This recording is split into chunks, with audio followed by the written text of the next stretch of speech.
என்னங்க எப்படி பண்ணிக்கிட்டாரு? பிரச்சனை என்னன்னு சொன்னாருங்களா? ஒண்ணுமே சொல்லலையே.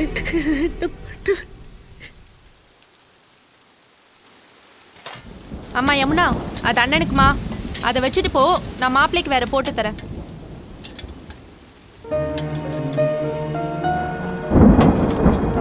நம்ம வேற வீட்டுக்கு போயிடலாங்க இன்னைக்கு. முடியும்ல? அப்பா இல்லை, இருந்த வீடு இல்லை, செஞ்ச வேலை இல்லை, எல்லாமே தலைகீழ மாறி இன்னைக்கு இங்கே இருக்கோம். என்னங்க இவ்வளோ நேரம்? ஒன்றும் இல்லைவா? தமிழ், யமுனா சாப்பிடல, உனக்காக வெயிட் பண்ணிட்டு இருந்துச்சு. போப்பா. ஏன் இவ்வளோ நேரம் சாப்பிடாம இருக்க? நீ ப்ரெக்னெண்ட்டாக இருக்குன்னு உனக்கு யாராவது ஞாபகப்படுத்திக்கிட்டே இருக்கணுமா? இந்தா சாப்பிடு. என்னம்மா?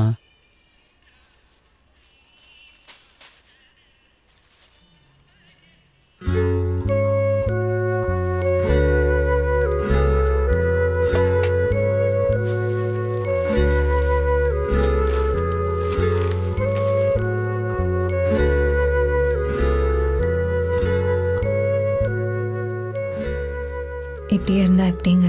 நாங்கள் 2 பேரும் உங்களை நம்பி தானே இருக்கோம். நான் ஏன் எங்கள் வீட்டில் கூட இருக்க வேண்டாம்னு சொன்னேன்னா? நீ காரணம் இல்லாமல் சொல்ல மாட்டேன்னு எனக்கு தெரியுமா? நம்ம அங்கே இருக்கும்போது யாராவது ஏதாவது உங்களை சொல்லிட்டாலும் இல்லை வேறு விதமாக நடந்துட்டாலும் என்ன பண்ணுறதுன்னு பயந்துட்டாங்க. என் வீட்டில் எல்லாம் நல்லவங்க தான், எனக்கு அவங்கள பிடிக்கும். ஆனால் எனக்கு அதை விட உங்களை பிடிக்கும். எனக்கு பொறுக்க போகிற குழந்தைக்கு எல்லா சொந்தமும் வேணும். அதான் நான் உன்னை எதுவுமே கேட்கலையம்மா. அதான் கஷ்டமாக இருக்குது. எங்கள் அம்மா நெத்தியில் போட்டு இல்லை, நான் அப்பா ஆக போகிறேன். என்னால் சிரிக்கக்கூட முடியல. நீ ப்ரெக்னெண்ட்டாக இருக்க, நீ படுத்து தூங்க நல்ல இடம் கூட இல்லை. எங்க நீங்கள் அழுத அப்புறம் என்னால் இதெல்லாம் பார்க்க முடியலம்மா, தாங்க முடியல. சார், எங்கள் அப்பா உங்கள் கூட தான் கொஞ்சம் க்ளோஸாக இருப்பார். உங்ககிட்ட ஏதாவது சொன்னாரா? கடைசியாக இப்படி பண்ணிக்கிறதுக்கு முன்னாடி ஏதாவது சொன்னாரா? இல்லைப்பா, எதுவுமே சொல்லேப்பா. இல்லை, அந்த ஃபைல் விஷயமா உங்ககிட்ட ஏதாவது? இல்லை தம்பி.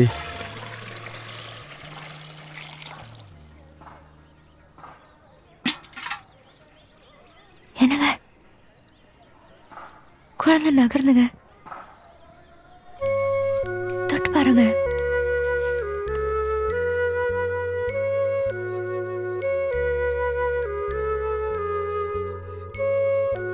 நான் சொல்கிறேன், தப்பாக நினச்சிக்காதீங்க. நம்ம லைஃப் எப்படிலாம் அம்மா மாறிடுச்சு. முன்ன இருந்த மாதிரி இல்லை எனக்கு தெரியும். ஆனால் நம்ம அடுத்து என்னன்னு யோசிக்கணும்ல. நம்மளை சுற்றி இருக்கிற சின்ன சின்ன சந்தோஷத்தை நம்ம இழந்துடக்கூடாதுல்ல. எங்கள் அப்பா இப்படி ஏன் பண்ணிக்கிட்டாருன்னு என்னால் கண்டுபிடிக்கவே முடியல. நானும் என்னால் எவ்வளோ முடியுமோ விசாரித்து பார்த்துட்டேன். அவர் 25 வருஷமாக வேலை செஞ்ச ஆஃபீஸ், இந்த உலகம் அவர் திருடன்னு சொல்கிறத கேட்டுட்டு நான் பாட்டுக்கு என்னால் ஒரு வாழ்க்கையை வாழ முடியலம்மா. சுற்றி இருக்கிற சின்ன சின்ன சந்தோஷத்தை என்னால் கவனிக்க முடியல. உன் மனசு கஷ்டப்படுற மாதிரி ஏதாவது செஞ்சுருந்தா என்னை மன்னிச்சுக்கோ. இல்லை, பரவாயில்லம்மா.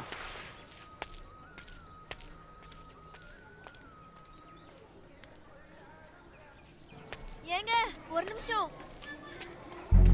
என்னங்க?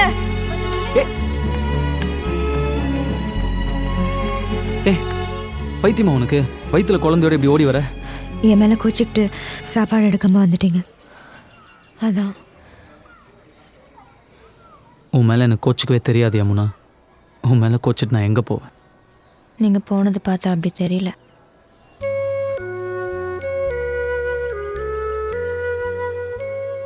என்னோட சின்ன சின்ன சந்தோஷம் எல்லாமே நீ தான் யமுனா.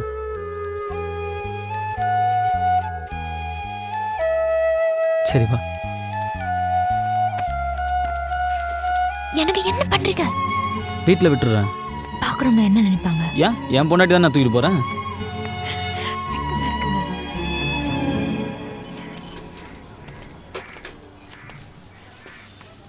தம்பி, சார் கொஞ்சம் தனியாக பேசணும்பா. நீங்கள் ஆஃபீஸில் வந்து கேட்கும்போது என்னால் சொல்ல முடியல, கொஞ்சம் தயக்கமாக இருந்தது.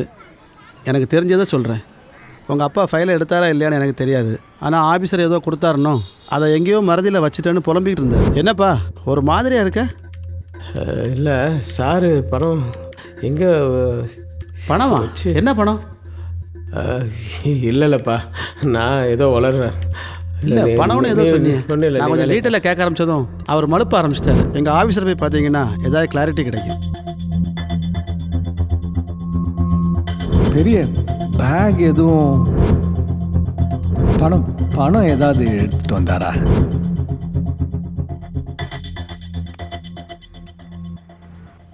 உட்கார். அப்புறம் சொல்லுப்பா. சார் நீங்கள் எங்கள் அப்பா கிட்ட பணம் ஏதாவது கொடுத்து வச்சுருந்தீங்களா சார்? அதை அவர் மறதியில் தொலைச்சிட்டாரா? சொல்லுங்கள் சார், நான் யார்கிட்டயும் எதுவும் பேச மாட்டேன் சார். தயவு செஞ்சு ஏதாவது தெரிஞ்சால் சொல்லுங்கள் சார்.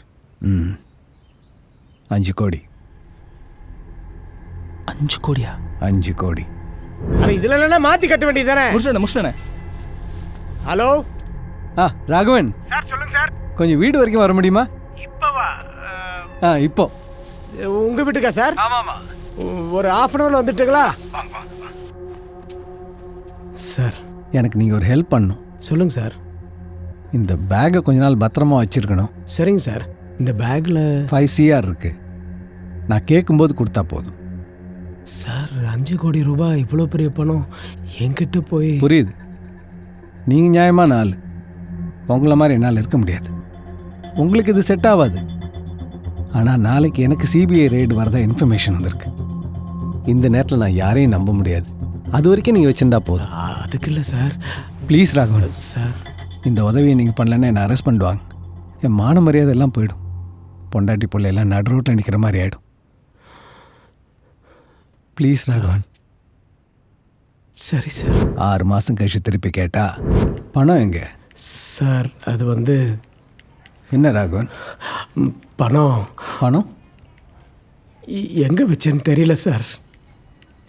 என்னது எங்கே வச்சேன்னு தெரியலையா? இல்லை சார், அது இல்லை சார்.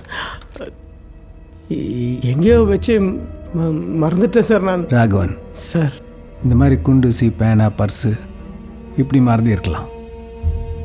ஆனால் முழுசாக 5 கோடி ரூபா பணம் மறந்துருச்சுன்னா சார் அது எனக்கு ஒன்றுமே புரியல சார். எனக்கும் தான். நான் உங்ககிட்ட கொடுத்தது கருப்பணம். அதை நான் உங்ககிட்ட கொடுத்தேங்கிறதுக்கு சாட்சி இல்லை.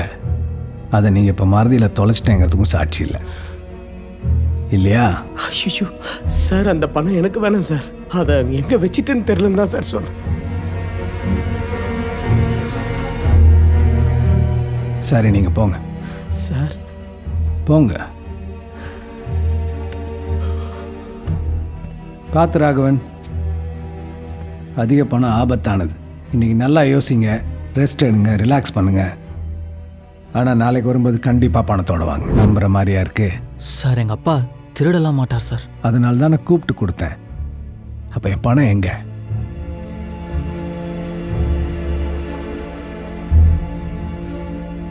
அப்போ எங்கள் அப்பா தொலைச்சதா சொன்ன அந்த ஃபைலு? சார் அந்த ஃபைலை காணும் சார். நல்லா தேடி பார்த்தேன் சார், இப்போ காணும் சார். நேற்று பணத்தை காணும்னு சொன்னீங்க, இன்னைக்கு ஃபைலை காணும்னு சொல்கிறீங்க. எனக்கு நல்ல ஞாபகம் இருக்குது சார். சத்தியமாக என்னோட லாக்கரில் தான் சார் வச்சுருந்தேன். அப்புறம் எங்கே போச்சு? ரொம்ப தொலைக்கிறீங்களே ராகவன். அந்த ஃபைலோட வேல்யூ என்னன்னு தெரியுமா? அந்த ஃபைல் கிடைக்கலன்னா உங்களை மட்டும் இல்லை, உங்கள் பிள்ளையும் சேர்த்து அரெஸ்ட் பண்ணுவாங்க. உங்கள் வீட்டில் 2 பொம்பளைங்க இருக்காங்க. நீங்கள் 2 பேரும் ஜெயிலுக்கு போயிட்டீங்கன்னா அவங்க நிலைமை யோசிச்சு பாருங்க. அவங்களுக்கு என்ன வேணால் நடக்கலாம். சார் நான் லாக்கரில் தான் சார் வச்சுருந்தேன். ராகவன், முதல்ல பணத்தை கண்டுபிடிங்க. பணம் கிடைச்சா ஃபைல் தானாக கிடைக்கும். ஃபைலை எடுத்து வச்சுக்கிட்டு அரெஸ்ட் ஆகிடுங்கன்னு மிரட்டினா பயந்து திருடின பணத்தை கொடுத்துருவார்னு நினச்சேன். ஆனால் அவர் இப்படி பண்ணிக்குவார்னு எதிர்பார்க்கவே இல்லை. முதல்ல பணத்தை கண்டுபிடி, ஃபைல் தானாக கிடைக்கும். உன் வேலையும் சேர்த்து நானே வாங்கி தரேன்.